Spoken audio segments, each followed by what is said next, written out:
ನಮಸ್ಕಾರ, ನೀವು ನೋಡ್ತಾ ಇದ್ದೀರಾ ಗೇಮ್ ಚೇಂಜರ್. ನಾನು ವಿದ್ಯಾ ಮಲ್ನಾಡ್. ರವಿ ಬೆಳಗೆರೆ ಅವರು ಒಂದು ಮಾತು ಹೇಳ್ತಾ ಇದ್ರು ಯಾವಾಗಲೂ, ಹೆಸರು ಅಂದ್ಕೊಂಡು ಹಿಂದೆ ಹೋಗ್ಬೇಡ, ಹೆಸರು ಮಾಡ್ತೀಯಾ. ಹಣ ಅಂದ್ಕೊಂಡು ಹಿಂದೆ ಹೋಗ್ಬೇಡ, ಹಣ ಮಾಡ್ತೀಯಾ. ಬಟ್ ಕೆಲಸದ ಹಿಂದೆ ಹೋಗು, ಹಣ ಮತ್ತು ಹೆಸರು ತನ್ನಿಂದ ತಾನೇ ಬರುತ್ತೆ ಅಂತ. ನಿಮ್ಮ ಗ್ಯಾರಂಟಿ ನ್ಯೂಸ್ ಈ ಗೇಮ್ ಚೇಂಜರ್ ಅಂತ ಪ್ರೋಗ್ರಾಮ್ ಮಾಡಿದ ಉದ್ದೇಶ, ಈ ಕಾರ್ಯಕ್ರಮವನ್ನು 1,00,000 ಜನ ನೋಡ್ತಾರೆ ಅನ್ಕೊಳ್ಳಿ, 1,000 ಜನಕ್ಕೆ ನಾವು ಏನೋ ಮಾಡ್ಬೋದು ಅಂತ ಅನಿಸಿ 100 ಜನ ಅದರಲ್ಲಿ ಸಕ್ಸಸ್ ಆದರೂ ಕೂಡ ಈ ಕಾರ್ಯಕ್ರಮದ ಉದ್ದೇಶ ಫಲ ಕೊಡುತ್ತೆ ಅನ್ನೋ ಹಿನ್ನೆಲೆಯಲ್ಲಿ ಈ ಕಾರ್ಯಕ್ರಮವನ್ನು ಶುರು ಮಾಡಿದ್ವಿ. ಸೊ ಗೇಮ್ ಚೇಂಜರ್ನಲ್ಲಿ ಇವತ್ತಿನ ನಮ್ಮ ಗೆಸ್ಟ್ ಮೈ ಚಿಕನ್ ಆ್ಯಂಡ್ ಮೋರ್ನ MD ಮತ್ತು ಫೌಂಡರ್ ಆಗಿರೋ ಮಹೇಶ್ ಅವರಿದ್ದಾರೆ. ಮೊದಲಿಗೆ ಅವ್ರನ್ನ ಕಾರ್ಯಕ್ರಮಕ್ಕೆ ಸ್ವಾಗತ ಮಾಡ್ಕೊಳ್ಳೋಣ. ನಮಸ್ತೆ ಸರ್, ಕಾರ್ಯಕ್ರಮಕ್ಕೆ ಸ್ವಾಗತ. ನಮಸ್ಕಾರ. ಹೇಗಿದ್ದೀರಿ? ತುಂಬ ಚೆನ್ನಾಗಿದ್ದೇನೆ. 18 ವರ್ಷದ ಜರ್ನಿ, 35ಕ್ಕೂ ಹೆಚ್ಚಿನ ಬ್ರಾಂಚ್ಗಳು ಬೆಂಗಳೂರಿನಲ್ಲಿ. ಜೋಶ್ ಜಾಸ್ತಿ ಆಗ್ತಾ ಇದೆಯಾ, ಸುಸ್ತಾಗ್ತಾ ಇದೆಯಾ, ಏನು ಅನಿಸ್ತಾ ಇದೆ? ಆ್ಯಕ್ಚುಲಿ ಸುಸ್ತಾಗಲ್ಲ. ಯಾಕಂದರೆ ನಾವೇನೇ ಒಂದು ಬಿಸ್ನೆಸ್ ಮಾಡಬೇಕಾದ್ರೆ ನಮಗೆ clarity, courage, compassion very very important. So ನಮ್ಮ ಎನರ್ಜಿ ಎಷ್ಟಿರುತ್ತೋ ಅಷ್ಟು ನಾವು ಸಾಧನೆ ಯಾವಾಗಲೂ ಮಾಡ್ತೀವಿ. ಸೊ ನಾವು ಯಾವಾಗ ಟಯರ್ಡ್ ಅಂತ ಅಂದ್ಕೊಳ್ತೀವೋ ಆವಾಗಿಂದ ನಮ್ಮ ಡೌನ್ಫಾಲ್ ಸ್ಟಾರ್ಟ್ ಆಗುತ್ತೆ. ಈಗ ಫುಡ್ ಇಂಡಸ್ಟ್ರಿ ನಮಗೆ 24 ಗಂಟೆಯೂ ಬೇಕಾಗಿರೋ ಇಂಡಸ್ಟ್ರಿ. ಆ್ಯಂಡ್ ಅದನ್ನು ಮೇಂಟೈನ್ ಮಾಡೋದು ಸುಲಭ ಅಂದರೆ ಖಂಡಿತವಾಗ್ಲೂ ಇಲ್ಲ. ನನಗೆ ಅನಿಸಿದ್ದು, ನಾನು ಇವತ್ತು ನಿಮ್ಮನ್ನು ಇಂಟರ್ವ್ಯೂ ಮಾಡಬೇಕು ಅಂತ ಅನ್ನಿಸಿದಾಗ, ನೋಡಿ, ಸಾಮಾನ್ಯ ತರಕಾರಿ ಅಂದರೆ ಕ್ಯಾರೆಟ್ ಅಥವಾ ಬದನೆಕಾಯಿ ಏನೇ ಆಗಲಿ ಎಲ್ಲಿ ಸಿಕ್ಕರೂ ತಗೊಳ್ತೀನಿ ನಾನು, ತರಕಾರಿನೇ ಅಲ್ವಾ ಅಂತ. ಚಿಕನ್ ಮತ್ತು ಮಟನ್ ಅಂತ ಹೋದಾಗಲೂ ಹಾಗೆ ಇತ್ತು. ಬಟ್ ಅದು ಹೆಂಗಾಗ್ಬಿಡ್ತು ಕೊನೆಗೆ ಅಂದರೆ, ಇಲ್ಲ, ನಾನು ಅದರಲ್ಲಿ ಹೈಜೀನ್ ನೋಡಬೇಕು, ನಾನು ಅಲ್ಲಿ ಪ್ರಾಡಕ್ಟ್ ನೋಡಬೇಕು, ನೇಮ್ ನೋಡಬೇಕು ಅನ್ನೋ ರೀತಿಯಲ್ಲಿ ಬದಲಾಯಿಸಿದ್ರಿ. ಸೊ ಎಷ್ಟು ಆ ಪ್ಲ್ಯಾನ್ ಯಾಕೆ ಬಂತು ನಿಮಗೆ ಅಂತ. ಬಟ್ ತರಕಾರಿ ವಿಚಾರ ಹಾಗೆ ಇದೆ, ತರಕಾರಿನ ಎಲ್ಲೋ ಹೋಗಾದ್ರೂ ತೊಗೊಳ್ತಾರೆ. ಬಟ್ ಈಗ ನಾನ್ ವೆಜ್ ಅಂತ ಬಂದರೆ ಹಂಗೆ ಆಗ್ತಾ ಇಲ್ಲ. ಸೊ ಹೆಂಗೆ ಚೇಂಜ್ ಮಾಡಿದ್ರಿ, ಯಾಕೆ ಈ ಕಾನ್ಸೆಪ್ಟ್ ಬಂತು? ಆ್ಯಕ್ಚುಲಿ ಇದು ಭಾಳ ಒಳ್ಳೆ ಪ್ರಶ್ನೆ. ಸೊ ಒಂದು ಕಾಲದಲ್ಲಿ ಅನ್ಬ್ರ್ಯಾಂಡ್ ಕ್ಲಾತ್ಸ್, ಸೊ ನಾವು ಹಾಕೋ ಬಟ್ಟೆನ ಎಲ್ಲೋ ಒಂದು ಕಡೆ ಟೈಲರ್ ಹತ್ರ ಹೋಗ್ಬಿಟ್ಟು ಹೊಲ್ಸ್ಕೊಂಡು ಬರೋಕ್ಕೆ ಕಾಲ ಇತ್ತು. ಇವತ್ತು ನಾವು ಹಾಕೋ ಬಟ್ಟೆ, ಶೂಗಳನ್ನ ಯಾವ ಶೋರೂಮಿಂದ, ಯಾವ ಬ್ರ್ಯಾಂಡಿಂದ ತೊಗೊಳ್ತೀವಿ ಅಂತ ಜನ ನೋಡ್ತಾರೆ. ಸೊ ಈವನ್ ಆ ಇಂಡಸ್ಟ್ರಿ ತುಂಬ ಟ್ರಾನ್ಸ್ಫಾರ್ಮೇಷನ್ ಆಗಿದೆ. ಸೊ ನಾವು ಹಾಕೋ ಬಟ್ಟೆ ಮತ್ತು ನಾವು ಹಾಕೋ ಶೂಗಳು ಆ್ಯಕ್ಚುಲಿ ಅದು ಹೊರಗಡೆ ನಮ್ಮ ಮನುಷ್ಯನಿಗೆ ನಾವು ಹೆಂಗಿದೀವಿ ಅಂತ ತೋರಿಸ್ಕೊಳ್ಬೇಕು ಅಂದರೆ ನಮ್ಮ ಬಟ್ಟೆ ಡಿಸೈಡ್ ಮಾಡುತ್ತೆ, ನಮ್ಮ ಶೂಸ್ ಡಿಸೈಡ್ ಮಾಡುತ್ತೆ ಅಂತ ಹೇಳ್ತಾರೆ ಕೆಲವೊಬ್ಬರು. ಏನಾಗುತ್ತೆ, ಅದೊಂದು ಬ್ರ್ಯಾಂಡ್. ಸೊ ಆ ಬ್ರ್ಯಾಂಡಿಂದ ಅವ್ರು ಸಿಗುವಂಥ ವ್ಯಾಲ್ಯೂ. ಸೊ ನಾವು ಹೊರಗಡೆ ನಾವು ಹಾಕೋ ನಮ್ಮ ದೇಹಕ್ಕೆ ಹೊರಗಡೆ ಹಾಕೋ ಬಟ್ಟೆಗಳು, ಶೂಗಳನ್ನ ನಾವು ಆದ ರೀತಿ ಬ್ರ್ಯಾಂಡು ಮತ್ತು ಕ್ವಾಲಿಟಿ ನೋಡಬೇಕಾದ್ರೆ ನಾವು ಯೂಸ್ ಮಾಡ್ತಕ್ಕಂಥ ಫುಡ್, ಒಂದು ಕಾಲದಲ್ಲಿ ಹಿಂದೆ ಸೊ ನಮ್ಮ ಹಿರಿಯವರೆಲ್ಲ ಬಂದು ಫುಡ್ ಅಂತ ಬಂದಾಗ ನ್ಯಾಚುರಲ್ ಆಗಿರೋ ಫುಡ್ ತಿಂತಾಯಿದ್ರು. ಸೊ ಏನಾಗುತ್ತೆ, ಈಗ ನಮ್ಮ ದೇಶ ಬೆಳೆದಂಗೆ supply chain very very important. So ಏನಾಗುತ್ತೆ, ಜನಗಳೆಲ್ಲರೂ ದುಡಿಯೋದ್ರಲ್ಲಿ ಬ್ಯುಸಿಯಾಗಿದ್ದಾರೆ, ಸೊ ಓದೋದ್ರಲ್ಲಿ ಬ್ಯುಸಿಯಾಗಿದ್ದಾರೆ, ಸೊ ಅವ್ರವ್ರ ಕೆಲಸದಲ್ಲಿ ಅವ್ರು ಬ್ಯುಸಿಯಾಗಿದ್ದಾರೆ. ಸೊ ಮೊದಲು ಒಂದು ಕಾಲದಲ್ಲಿ ಅವ್ರಿಗೆ ಬೇಕಾಗಿರ್ತಕ್ಕಂಥ ತರಕಾರಿಗಳು ಮತ್ತು ಯಾವುದೇ ಫುಡ್ಗಳನ್ನ ಅವರೇ ಬೆಳ್ಕೊತಾ ಇದ್ರು. ಸೊ ಒಂದು ಚಿಕನ್ ಆಗ್ಬೋದು, ಒಂದು ಫಿಶ್ ಆಗ್ಬೋದು, ನ್ಯಾಚುರಲ್ ಆಗಿ ತೊಗೊಂಬರ್ತಾಯಿದ್ರು. ಸೊ ಇವತ್ತು ಅವರೆಲ್ಲ ಬ್ಯುಸಿ ಆದಮೇಲೆ ಅವ್ರಿಗೆ ಒಂದು ಟ್ರಸ್ಟೆಡ್ ಬ್ರ್ಯಾಂಡ್ ಬೇಕೇ ಬೇಕು. ಇವತ್ತು ಯಾವುದೋ ನಾವು ತಿಂತಕ್ಕಂಥ ಸೊ ಚಿಕನ್ ಆಗ್ಬೋದು, ಫಿಶ್ ಆಗ್ಬೋದು, ಮಟನ್ ಆಗ್ಬೋದು, ನಾವೆಲ್ಲೋ ಒಂದು ಕಡೆ ಹೋಗಿ ಬ್ಯುಸಿ ಲೈಫಲ್ಲಿ ನಾವು ತೊಗೊಂಡು ತಿಂತೀವಿ ಅನ್ನೋ ಕಾಲ ಹೋಗಿದೆ ಇವತ್ತು. ಅವ್ರು ಗ್ಯಾರಂಟಿಯಾಗಿ 100% ಕ್ವಾಲಿಟಿ ಮತ್ತು ಟ್ರಸ್ಟ್ ಸರ್ವಿಸ್ ಕೊಡೋಂಥ ಒಂದು ಬ್ರ್ಯಾಂಡ್ ಬೇಕೇ ಬೇಕು. ಹಾಗಾಗಿ ಆ ಜವಾಬ್ದಾರಿನ, ರೆಸ್ಪಾನ್ಸಿಬಿಲಿಟಿ ನಾವು ತೊಗೊಂಡು ಇವತ್ತು ಮೈ ಚಿಕನ್ ಆ್ಯಂಡ್ ಮೋರು ಒಂದು ನಮ್ಮ ಗ್ರಾಹಕರಿಗೆ ಒಳ್ಳೆ ಕ್ವಾಲಿಟಿನ, ಗ್ಯಾರಂಟಿಡ್ ಕ್ವಾಲಿಟಿನ ಕೊಡಬೇಕನ್ನೋ ನಿಟ್ಟಿನಲ್ಲಿ ಸೊ ನಾವು ಈ ಕಂಪ್ನಿ ಸ್ಟಾರ್ಟ್ ಮಾಡಿ ಇವತ್ತು ಆಲ್ಮೋಸ್ಟ್ 18 ವರ್ಷ. ಸೊ ನಮ್ಮ ಹತ್ರ ಒಂದು 5 lakh ಪ್ಲಸ್ ಕಸ್ಟಮರ್ಸ್ ಇದ್ದಾರೆ. 5 ಲಕ್ಷಕ್ಕೂ ಹೆಚ್ಚಿನ ಜನ ಗ್ರಾಹಕರಿದ್ದಾರೆ. 18 ವರ್ಷದಲ್ಲಿ ಮಾಡಿರೋ ಸಂಪಾದನೆ ಏನು ಅಂದರೆ 5 ಲಕ್ಷಕ್ಕಿಂತಲೂ ಹೆಚ್ಚಿನ ಜನ ನಮ್ಮನ್ನು ನಂಬ್ತಾ ಇದ್ದಾರೆ. ದಿನಂಪ್ರತಿ ನಾವು ಬೇಕು ಅಂತ ಇದ್ದಾರೆ, ನಮ್ಮ ಪ್ರಾಡಕ್ಟೇ ಬೇಕು ಅಂತಿದ್ದಾರೆ. ಖಂಡಿತ. ಸೊ ಇವತ್ತೇನಾಗಿದೆ, my chicken more is trusted brand in Bengaluru. So ಈ ಟ್ರಸ್ಟೆಡ್ ಬ್ರ್ಯಾಂಡು ಒಂದಿಂದ ಡೆವಲಪ್ ಆಗಿದ್ದಿಲ್ಲ. ಸೊ ನಾವು ಕೂಡ ಸ್ಟಾರ್ಟಿಂಗ್ ಮಾಡಿದಾಗ ಸೊ ನಾವು ಹೇಗೆ ಈ ಜವಾಬ್ದಾರಿ ತೊಗೊಳಕ್ಕಾಗತ್ತೆ. ಯಾಕಂದರೆ ಜನಗಳಿಗೆ ಈ ನಾನ್ ವೆಜ್ ಅಂತ ಅಂದ ತಕ್ಷಣಕ್ಕೆ ಅವ್ರಿಗೆ ಒಂದು ಊರಿಂದ ಆಚೆಗಡೆ, ಸೊ ಇಲ್ಲಾಂದರೆ ಎಲ್ಲ ಒಂದು ಕಡೆ ಒಂದು ನಾರ್ಮಲ್ ಮೀಟ್ ಶಾಪ್ ಅಂತಂದರೆ ಒಂದು ಅನ್ಹೈಜಿನ್, ಅನ್ಬ್ರ್ಯಾಂಡ್, ಸೊ ಒಂದು ಕಡೆ ಶಾಪಲ್ಲಿ ಸಿಗುವಂಥ ಫುಡ್. ಸೊ ಇದನ್ನು ನಾವು ರೆಸ್ಪಾನ್ಸಿಬಿಲಿಟಿ ತೊಗೊಬೇಕಾದ್ರೆ ನಾವು ಒಂದು ಶೋರೂಮ್ ಮಾಡಿದ್ದಕ್ಕೆ ಜನ ಬಂದಿಲ್ಲ ಇವತ್ತು. ಸೊ ನಾವು ಬ್ಯಾಕ್ ಎಂಡಲ್ಲಿ ಸೊ ನಮಗೆ ಬೇಕಾಗಿರ್ತಕ್ಕಂಥ ವೆಂಡರ್ಗಳ್ನ, ಸೊ ಅವ್ರ ಜೊತೆ ರಿಲೇಷನ್ಶಿಪ್ ಬಿಲ್ಡ್ ಮಾಡಿ ನಮ್ಮ ಗ್ರಾಹಕರಿಗೆ ಯಾವ ರೀತಿ ಬೇಕೋ ಆ ರೀತಿ ನಾವು ಸಪ್ಲೈ ಚೈನು ಮತ್ತು ವೆಂಡರು ಮತ್ತು ಪ್ರಾಡಕ್ಟ್ನ ನಾವು ಡೆವಲಪ್ ಮಾಡಿದ್ದಕ್ಕೆ ಇವತ್ತು ನಾವು ಫ್ರಂಟ್ ಎಂಡಿಗೆ ನಮ್ಮ ಕಸ್ಟಮರ್ಗಳಿಗೆ ಅವ್ರಿಗೆ ಯಾವ ರೀತಿ ಕ್ವಾಲಿಟಿ ಬೇಕು, ಅವ್ರಿಗೆ ಸ್ಪೆಸಿಫಿಕೇಷನ್ ಬೇಕು ಮತ್ತು ಇವನು ಒಳ್ಳೆ ಪ್ರೈಸ್ ಬೇಕು ಅಂತ ಕೊಡೋಕ್ಕೆ ಸಾಧ್ಯ ಆಗಿದೆ. ಇವತ್ತು ನಾವು ಮೈ ಚಿಕನ್ ಆ್ಯಂಡ್ ಮೋರ್ ಏನು ಮಾಡಿದ್ದೀವಿ, ಎಂಡ್ ಟು ಎಂಡ್. ಸೊ ನಾವು ಬ್ಯಾಕ್ ಎಂಡಿಂದ ಫ್ರಂಟ್ ಎಂಡ್ವರೆಗೂ ನಾವು ಕಂಟ್ರೋಲ್ನ ಇಟ್ಕೊಂಡಿದ್ದೀವಿ. ಸೊ ನಾವು ಸೋರ್ಸ್ ಮಾಡೋ ಪ್ಲೇಸಿಂದ ಇರ್ಬೋದು, ಫಿಷರ್ಮ್ಯಾನ್ಗಳಾಗ್ಬೋದು, ಆ ನಮ್ಮ ವೆಂಡರ್ಗಳಾಗಿರ್ಬೋದು. ಸೊ ಪ್ರತಿಯೊಂದು ನಾವು ಒಂದು ಚೈನನ್ನು ನಾವು ಬಿಲ್ಡ್ ಮಾಡಿಕೊಂಡು ಇವತ್ತು ಮೈ ಚಿಕನ್ ಮೂರು ನಾವು ಬಿಲ್ಡ್ ಮಾಡಿದ್ದೀವಿ. ಪ್ಲಸ್ ಅದು ನಮ್ಮ ಸ್ಟ್ರೆಂತ್. ಮತ್ತು ಅದಕ್ಕೂ ಜೊತೆಗೆ ನಮ್ಮಲ್ಲಿ ಎಂಪ್ಲಾಯೀಸ್ ಇವತ್ತು ನಾವು ಒಂದು 500+ ಎಂಪ್ಲಾಯೀಸ್ ಇದ್ದೀವಿ. ಸೊ ಇವತ್ತು ನಾರ್ಮಲಾಗಿ ಎಲ್ಲರಿಗೂ ಬಂದು ಇವತ್ತೊಂದು ಮೀಟ್ ಇಂಡಸ್ಟ್ರೀಲಿ, ಒಂದು ಚಿಕನ್ ಆ್ಯಂಡ್ ಫಿಶ್ ಇಂಡಸ್ಟ್ರೀಲಿ ಆ ಪ್ರಾಡಕ್ಟ್ನ ಹ್ಯಾಂಡ್ಲ್ ಮಾಡಬೇಕು, ಹೈಜಿನಿಕಾಗಿ ಹ್ಯಾಂಡ್ಲ್ ಮಾಡಬೇಕಂದ್ರೆ it is not easy. So ನಮ್ಮಲ್ಲಿ ತುಂಬ ನಮ್ಮ ಮೈ ಚಿಕನ್ ಮೂಲ ಒಂದು ಸ್ಟ್ರೆಂತ್ ಅಂತ ಹೇಳಿದರೆ ನಮ್ಮಲ್ಲಿ ಇರ್ತಕ್ಕಂಥ ಒಂದು ಟ್ರೈನಿಂಗ್ ಸಿಸ್ಟಮು. ನಮ್ಮಲ್ಲಿ ಯಾರೇ ಬಂದರೂ we respect this product as a food. So ಇದು ನಾವೇನೋ ಒಂದು meat and seafood sale ಮಾಡ್ತೀವಿ ಅನ್ನೋ ಥರ ಕಂಪ್ನಿ ಅಲ್ವೇ ಅಲ್ಲ. ನಾವು ನಮ್ಮ ಗ್ರಾಹಕರಿಗೆ ಫುಡ್ಡನ್ನು ಕೊಡ್ತಾಯಿದ್ದೀವಿ. Find this place very hygienic. No, I am one person who never used to enter this non-veg shop, but this place I find very comfortable. It's very hygienic, in short, very neat and clean. Regular ಆಗಿ ತೊಗೊಳ್ತೀವಿ. ಮಟನಿಂದ ಹಿಡಿದು all range ಇರೋದ್ರಿಂದ ನಾವು regular ಆಗಿ ಇಲ್ಲೇ ಬಂದು ತೊಗೊಂಡು ಹೋಗ್ತಾ ಇದ್ದೀವಿ. ಕ್ವಾಲಿಟಿ ವೈಸು ಎಕ್ಸಲೆಂಟ್, ಚೆನ್ನಾಗಿದೆ. Quality is amazing. Always we get fresh products, and there is no doubt about it. And we are just coming from last 5 years, I think. And this says it all, that we are coming from last 5 years. So the quality, we are satisfied with the quality and the product. ಬಾಕ್ಸ್ನ, ಬ್ಯಾಗ್ಗಳನ್ನು, ಕ್ಯಾರಿಯರ್ಗಳನ್ನು ಈಗಲೂ ಕೂಡ ಗಂಡು ಮಕ್ಕಳು ಇಟ್ಕೊಂಡು ತರಬೇಕು ಅನ್ನೋ ಒಂದು ಬೇಡವಾಗಿರೋ ಸಂಪ್ರದಾಯಗಳನ್ನು ನಾವು ರೂಢಿ ಮಾಡ್ಕೊ ಬಂದಿದ್ದೇವೆ. ಬಟ್ ಅದನ್ನು ಮೈ ಚಿಕನ್ ಆ್ಯಂಡ್ ಮೋರ್ ಅವರು ನೀವು ಬದಲಾಯಿಸಿದ್ದೀರಿ ನಾನು ಕೇಳ್ಪಟ್ಟಂಗೆ. ಸೊ ಹೆಂಗೆ ಹೇಳ್ತೀರಿ? ಸೊ ಏನಾಗುತ್ತೆ, ಮೈ ಚಿಕನ್ ಮೂರಲ್ಲಿ ನೀವು ನೋಡಿರ್ಬೋದು, ನಮ್ಮೆಲ್ಲ ಸಾಕಷ್ಟು ಲೇಡೀಸ್ ಸ್ಟಾಫ್ಗಳೇ ವರ್ಕ್ ಮಾಡ್ತಾರೆ ನಮ್ಮಲ್ಲಿ. ಸೊ ಏನಕ್ಕೆ ನಿಮ್ಗೆ ನಾನು ಆವಾಗಲೇ ಹೇಳಿದಾಗೆ, ಸೊ ಇದು ನಾವು ಫುಡ್ ಥರ ಕನ್ಸಿಡರ್ ಮಾಡ್ತೀವಿ ಯಾವಾಗಲೂ. ಸೊ ಇವತ್ತೇನಾಗುತ್ತೆ, ಇವತ್ತೊಂದು ಚಿಕನ್ ಆಗ್ಬೋದು, ಫಿಶ್ ಆಗ್ಬೋದು, ಅದು ಯಾವ ಶಾಪಲ್ಲಿ ಕಟ್ಟಿಂಗ್ ಆಗುತ್ತೆ, ಪ್ಯಾಕಿಂಗ್ ಆಗುತ್ತೆ ನೋಡಿದರೆ ನಾವು ತಿನ್ನೋದಕ್ಕೂ ನಾವು ನಮ್ಮ ಬ್ಯೂಟಿಫುಲ್, ನಮ್ಮ ಇಷ್ಟವಾಗಿರ್ತಕ್ಕಂಥ ನಮ್ಮ ಮನೇಲಿ, ಸೊ ಅದನ್ನು ನಾವು ಒಂದು ಡೈನಿಂಗ್ ಟೇಬಲಲ್ಲಿ ತಿನ್ನೋದಕ್ಕೂ ಅದು ಎಲ್ಲಿಂದ ಬರುತ್ತೆ ಅನ್ನೋದಕ್ಕೂ ಸಂಬಂಧನೇ ಇರಲ್ಲ, ಆ ರೀತಿ ಇರುತ್ತೆ. ಸೊ ಯಾಕಂದ್ರೆ ನಾವು ತಿನ್ನಬೇಕಾದ್ರೆ ಅದನ್ನು ಭಾಳ ಡಿಲಿಷಿಯಸ್ ಆಗಿ ಅದನ್ನು ಎಂಜಾಯ್ ಮಾಡಿ ತಿಂತೀವಿ. ಬಟ್ ಅದು ಎಲ್ಲಿಂದ ಯಾವ ಸೋರ್ಸಿಂದ ಬಂತು ಅಂತ ನೋಡೋಕೆ ಹೋದರೆ ಆ ಪ್ಲೇಸ್ಗೂ ನಾವು ತಿನ್ನುವಂಥ ಪ್ಲೇಸ್ಗೂ ಸಂಬಂಧನೇ ಇರಲ್ಲ. ಸೊ ನಾವೇನು ಮಾಡಿದ್ದೀವಿ, ಈವನ್ ಅವ್ರು ಬೈಯಿಂಗ್ ಮಾಡುವಂಥ ಪ್ಲೇಸ್ ಕೂಡ ಹೈಜಿನಿಕ್ ಆಗಿರಬೇಕು, ಸ್ಟ್ಯಾಂಡರ್ಡ್ ಆಗಿರಬೇಕು. ಸೊ ಇವತ್ತು ನೀವು ನಮ್ದು ಯಾವುದೇ ಔಟ್ಲೆಟ್ಗಳನ್ನ ನೋಡಿದರೆ ನೀವು ಅಷ್ಟು ಕಂಪ್ಲೀಟ್ ನಾವು ಟೈಲ್ಸ್ ಹಾಕಿ ಅದಕ್ಕೊಂದು ಟ್ರೈನ್ಡ್ ಎಂಪ್ಲಾಯೀಸ್ ಇಟ್ಕೊಂಡು, ಮತ್ತು ಅದಕ್ಕೆ ಸ್ಟೇನ್ಲೆಸ್ ಸ್ಟೀಲ್ ಟೇಬಲ್ಗಳು, ಫುಡ್ ಗ್ರೇಡ್ ಟೇಬಲ್ ಇಟ್ಕೊಂಡು, it's very beautiful shop for chicken and fish. So ಇದನ್ನು ಯಾರೂ ಇಮ್ಯಾಜಿನ್ ಮಾಡಲಿಕ್ಕೆ ಸಾಧ್ಯ ಇಲ್ಲ. ಸೊ ಆ ರೀತಿ ನಾವು ಆ ಶಾಪ್ನ ನಾವು ಡೆವಲಪ್ ಮಾಡಿದ್ದೀವಿ ಅಂತ ಹೇಳಿದರೆ, so it is food. So customer ನಮ್ಮ ಸ್ಟೋರಲ್ಲಿ ತಗೊಳ್ಳೋವಾಗಿಂದ ಹಿಡಿದು, ಸೊ ಅವ್ರು ಕುಕ್ ಮಾಡ್ತಾವಿಂದ ಹಿಡಿದು ತಿನ್ನೋವರೆಗೂ it's like a celebration for them.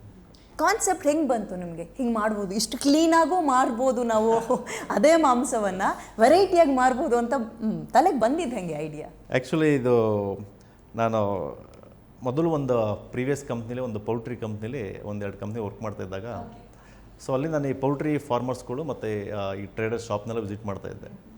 So ಆ ವಿಸಿಟ್ ಮಾಡುವಾಗ ನನಗೆ ಅನಿಸಿದ್ದು, ಸೊ ಇಷ್ಟು ಚೆನ್ನಾಗಿ ಕೋಳಿಗಳನ್ನೆಲ್ಲ ಬೆಳೀತಾರೆ, ಸೊ ಇಲ್ಲಿ ನೋಡಿ ಶಾಪಲ್ಲಿ ನೋಡಿದ್ರೆ ಇಷ್ಟೊಂದು ಪಾಪ ಅನ್ಹೈಜಿನಿಕ್ ಆಗಿದೆ, ಮತ್ತು ಅದಕ್ಕೆ ಪ್ರಾಪರ್ ಕೇರ್ ಇಲ್ಲ, ಸೊ ಅದು ಹೈಜಿನಿಕಾಗಿ ಪ್ರೊಸೆಸ್ ಆಗೋಲ್ಲ, ಏನಿಲ್ಲ, ಇದೇನಾರು ಮಾಡಬೇಕಲ್ಲ ಅಂತೇಳಿ. ಸೊ ನನ್ನ ಜಾಬು ಆ ಚಿಕ್ಕ ಏಜಲ್ಲಿ ನಾನು ಆಲ್ಮೋಸ್ಟ್ ಒಂದು 24.5 ಏಜ್ ನಾನು ಆ ಟೈಮಲ್ಲಿ ನಾನು ಇದನ್ನು ಯೋಚನೆ ಮಾಡಿದಾಗ. ಸೊ 2007 ನವಂಬರಲ್ಲಿ ನಾನೊಂದು ಶಾಪನ್ನು ಇಟ್ಟು, ಸೊ ಇದನ್ನು ಮಾಡಬೇಕು, ಒಂದು ಹೈಜಿನಿಕ್ಕಾಗಿ ಶಾಪನ್ನು ಮಾಡಿ ಕಸ್ಟಮರ್ ಕೊಡಬೇಕಂತೇಳಿ ನಾನು ಸ್ಟಾರ್ಟ್ ಮಾಡಿದೆ. ಆ ಸ್ಟಾರ್ಟ್ ಮಾಡುವಾಗ ನನಗೆ 100% ಕಾನ್ಫಿಡೆಂಟು ನನ್ನ ಬಿಸ್ನೆಸ್ ನನ್ನ ಮೇಲೆ ಇರಲಿಲ್ಲ, ಬಟ್ 100% ಕಾನ್ಫಿಡೆಂಟು ಈ ಬಿಸ್ನೆಸ್ ಮಾಡೆಲ್ ಮೇಲೆ ಇತ್ತು. ಯಾಕಂದರೆ ನನಗೆ ಆ ಏಜಲ್ಲಿ ನನಗೆ ಬಿಸ್ನೆಸ್ ಅಂದರೆ ಏನಂತಲೇ ಗೊತ್ತಿಲ್ಲ ನನಗೆ. ಈವನ್ ನಾನು ಬಿಸ್ನೆಸ್ ಮಾಡಿ ಸಂಪಾದನೆ ಮಾಡಬೇಕು ಅನ್ನೋ ಐಡಿಯಾ ಕೂಡ ನನಗೆ ಅವಾಗಿಲ್ಲ. ಸೊ ಸಂಬಳ ಎಷ್ಟಿತ್ತು ಸರ್? ಬೇರೆ ಕಡೆ ಕೆಲಸ ಮಾಡಬೇಕಾದ್ರೆ ನಿಮ್ಮ ಸಂಬಳ ಎಷ್ಟು? ಓಕೆ, ನನಗೆ ಆವಾಗ 2007 ನಾನು ವರ್ಕ್ ಮಾಡುವಾಗ ನನಗೊಂದು 15,000 ರೂಪೀಸ್ ಸ್ಯಾಲ್ರಿ ಇತ್ತು. 15,000 ಸ್ಯಾಲ್ರಿ ಇತ್ತು. So that was A great salary actually ಆ ಟೈಮಲ್ಲಿ. ಈಗ ನಾವು ಅರೌಂಡ್ ಈ ವರ್ಷ ನಮಗೆ 140 crores ಟರ್ನ್ ಮಾಡಿದ್ದೀವಿ ಈ ವರ್ಷ. ಓಕೆ. ಅವತ್ತು ನಾನು ಹಿಂಗೆ ಮಾಡ್ಬೋದು ಅಂತ ನಮ್ಮ ಕಾರ್ಯಕ್ರಮದ ಹೆಸರು ಗೇಮ್ ಚೇಂಜರ್ ಅಂತ. ನಿಮ್ಮನ್ನು ಕೆಲಸ ಬಿಟ್ಟು 15,000 ಸಂಬಳ ಆಗಿನ ಕಾಲದಲ್ಲಿ ಅಂದರೆ ಅದು ದೊಡ್ಡ ಮ್ಯಾಟರೇ. ಹೌದು. ಡೆಫಿನೆಟ್ಲಿ ಈ ಮೈ ಚಿಕನ್ ಆ್ಯಂಡ್ ಮೋರ್ ಅನ್ನುವಂಥದ್ದು ತುಂಬ ಜನ ಗೊತ್ತಿರುವಂತಹ ಪ್ರಾಡಕ್ಟ್. ಇದ್ರ ಬಗ್ಗೆ ನಿಮ್ಮ ಬಾಯಿಂದಲೇ ಹೇಳಿಸೋದಕ್ಕಿಂತ ಹೆಚ್ಚಾಗಿ ಜನಕ್ಕೆ ಗೊತ್ತಾಗಿದೆ, ಬಾಯಿಂದ ಬಾಯಿಗೆ ಪ್ರಚಾರ ಆಗಿದೆ, ಫೈನ್. ಬಟ್ ನಿಮ್ಮ ಈ ಬಿಸ್ನೆಸ್ ಜರ್ನಿ ಹೆಂಗೆ ಬಂತು ಅಂತ ಗೊತ್ತಾಗ್ಬಿಟ್ರೆ ಒಂದು 100 ಜನ ಯಶಸ್ವಿ ಆಗಲಿ, ಇದನ್ನ ನೋಡ್ಕೊಂಡು ಒಂದು 10 ಜನ ಸಕ್ಸಸ್ ಆಗಲಿ, ನಮ್ಮ ಕಾರ್ಯಕ್ರಮದ ಉದ್ದೇಶ ಒಂದು ಪಾಸ್ ಆದಂಗೆ ಆಗುತ್ತೆ. ಹಂಗಾಗಿ ಕೇಳ್ತಾ ಇದ್ದೀನಿ, ಆ ರಿಸ್ಕ್ ಯಾಕೆ ತೊಗೊಂಡ್ರಿ? ಸೊ ಏನಾಗುತ್ತೆ, ಯಾವಾಗಲೂ ನಾವು ಅಂದ್ಕೊಳ್ಳೋದು ಬೇರೆ. ಸೊ ನಾವು ಅಂದ್ಕೊಂಡಿದ್ದು ಏನೂ ರಿಸಲ್ಟ್ ಕೊಡಲ್ಲ ಯಾವಾಗಲೂ. ಸೊ ನಾವೇನು ಮಾಡ್ತೀವಿ ಅದು ರಿಸಲ್ಟ್ ಕೊಡುತ್ತೆ. ಸೊ ನಾವು ನಾವು ಇದನ್ನು ನಾನು ಬಿಸ್ನೆಸ್ ಸ್ಟಾರ್ಟ್ ಮಾಡಿದಾಗ ನಾನು ಜಸ್ಟ್ 25-25 ಇಯರ್ಸ್ ಯಂಗ್ ಪರ್ಸನ್. ಆ ಟೈಮಲ್ಲಿ ನನಗೆ ಬಿಸ್ನೆಸ್ ಅಂದರೆ even I didn't know anything about business. ಆದರೆ ಈ ಪ್ರಾಡಕ್ಟನ್ನು ಮತ್ತು ಈ ಕ್ವಾಲಿಟಿ ಪ್ರಾಡಕ್ಟ್ನ ನಾವು ಈ ಥರ ಒಂದು ಶೋರೂಮಲ್ಲಿ ನೀಟ್ ಆ್ಯಂಡ್ ಕ್ಲೀನಾಗಿ ನಾವೇನು ಮಾಡ್ತಾಯಿದ್ದೀವಿ, ಸೊ ಈ ಪ್ರಾಡಕ್ಟಿಂದ ಕಸ್ಟಮರ್ಗೆ ಬೆನಿಫಿಟ್ ಇದೆ. ಸೊ ಮೇ ಬಿ ನಾವು ನನಗೆ ಮಾರ್ಕೆಟಿಂಗ್ ಮಾಡೋಕ್ಕೆ ಬರದೇ ಇರ್ಬೋದು, ಆ ಟೈಮಲ್ಲಿ ಕಸ್ಟಮರ್ಗೆ ನಾವು ಯಾರು ಅಂತ ಗೊತ್ತಿಲ್ಲದೆ ಇರ್ಬೋದು. ಆದರೆ ಈ ಕಾನ್ಸೆಪ್ಟ್ ತುಂಬ ಚೆನ್ನಾಗಿದೆ ಅನ್ನೋದು ನಂಬಿಕೆ ಇತ್ತು. ಸೊ ಆ ನಂಬಿಕೆ ಇಟ್ಕೊಂಡು ನಾವು ಸ್ಟಾರ್ಟ್ ಮಾಡಿದಾಗ ಸ್ಟಾರ್ಟಿಂಗಲ್ಲಿ ಸೊ ನನಗೇನು ಗೊತ್ತಿಲ್ಲದೆ ಇದ್ದಾಗ ನನಗೆ ಮೊದಲನೇ ವರ್ಷ I was completely in loss. So ಎಷ್ಟು ಲಾಸ್ ಅಂತ ಹೇಳಿದರೆ ನನಗೆ ನನಗೆ ಒಂದು ಸಣ್ಣ ಸ್ಯಾಲ್ರಿ ಕೊಡೋಕ್ಕೂ ರೆಂಟ್ ಕೊಡೋಕ್ಕೂ ನನ್ನ ಹತ್ರ ದುಡ್ಡಿರಲಿಲ್ಲ ಫಸ್ಟ್ ಇಯರಲ್ಲಿ. ಎಷ್ಟು ಜನ ಹೈರ್ ಮಾಡಿದ್ರಿ ಸ್ಟಾರ್ಟಿಂಗ್? ಎಷ್ಟು ಜನದಿಂದ ಶುರುವಾಯಿತು ಮೈ ಚಿಕನ್ ಆ್ಯಂಡ್ ಮೋರ್ ಅನ್ನೋದು? ಆ್ಯಕ್ಚುಲಿ ಎಷ್ಟು ಜನದಿಂದ ನಾವು ಹೈರ್ ಮಾಡಿದ್ರಿ ಅನ್ನೋದಕ್ಕಿಂತ ಎಷ್ಟು ಜನ ನಾನು ಕರ್ಕೊಂಡು ಶುರು ಮಾಡಿದೆ ಅಂತಂದರೆ ನನ್ನ ಜೊತೆ ಇದ್ದಿದ್ದು 4 ಜನ ಎಂಪ್ಲಾಯ್ಸ್ ಆವತ್ತು. ಸೊ ಇವತ್ತು ನನ್ನ ಹತ್ರ 500 ಜನಕ್ಕೆ ಮೇಲೆ ಇವತ್ತು ನಾವೆಲ್ಲ ಒಟ್ಟಿಗೆ ಕೆಲಸ ಮಾಡ್ತೀವಿ. 500 ಜನಕ್ಕೂ ಮೇಲೆ 500 ಜನಕ್ಕೂ ಮೇಲೆ ಇವತ್ತಿದ್ದೀವಿ. ಅವತ್ತು ನಾವು 4 ಜನ ನಾವು ಎಂಪ್ಲಾಯೀಸ್ನ ನಾನು ಟೀಮ್ ಕರ್ಕೊಂಡು ನಾನು ಶುರು ಮಾಡಬೇಕಾದ್ರೆ ಸೊ ಕಾನ್ಸೆಪ್ಟ್ ತುಂಬ ಚೆನ್ನಾಗಿದೆ ಅಂತ ಗೊತ್ತಿತ್ತು, ಬಟ್ ಬಿಸ್ನೆಸ್ ಮಾಡೋದು ಹೆಂಗೆ ಅಂತ ಗೊತ್ತಿರಲಿಲ್ಲ. ಸೊ ಇದರಿಂದ ನಾವು ಕಲಿಯೋಕ್ಕೆ ಸ್ಟಾರ್ಟ್ ಮಾಡಿದ್ವಿ. ಸೊ ಬಿಸ್ನೆಸ್ನ ಪ್ರತಿಯೊಂದು ಕಲಿಯೋಕ್ಕೆ ಸ್ಟಾರ್ಟ್ ಮಾಡಿದ್ವಿ. Every day is learning. So ನಾವು ಪ್ರತಿಯೊಂದು ನಾವು ಕಲಿತಾ ನಾವು ಸ್ಟೆಪ್ ಬೈ ಸ್ಟೆಪ್ ಮುಂದೆ ಬಂದ್ವಿ. ಸೊ ಈ ಜರ್ನಿಲಿ 18 ವರ್ಷದ ಜರ್ನಿಲಿ ನೀವು ನೋಡೋಕೆ ಹೋದರೆ ನಾನು ಈ ಕಂಪ್ನಿ ಬಿಲ್ಡ್ ಮಾಡಿದ್ದೀನ ಇಲ್ಲ ಈ ಕಂಪ್ನಿ ನನ್ನನ್ನು ಬಿಲ್ಡ್ ಮಾಡಿದೆ ಅಂತ ನೋಡೋಕೆ ಹೋದರೆ ಆ್ಯಕ್ಚುಲಿ ಈ ಕಂಪ್ನಿ ಈ ಮೈ ಚಿಕನ್ ಆ್ಯಂಡ್ ಮೋರ್ ಜರ್ನಿ ನನ್ನನ್ನು ಬಿಲ್ಡ್ ಮಾಡಿದೆ. ಮಹೇಶ್ ಏನು ಅನ್ನೋದನ್ನು ಮಹೇಶ್ ಅವ್ರಿಗೆ ತಿಳಿಸಿದ್ದು ನಿಮ್ಮ ಬ್ರ್ಯಾಂಡ್. ಖಂಡಿತ. ಸೊ ಏನಾಗುತ್ತೆ, ಈ ಜರ್ನಿಯಲ್ಲಿ ನಾನೊಬ್ಬ ಲೀಡ್ರಾಗಿ ಬದಲಾದೆ.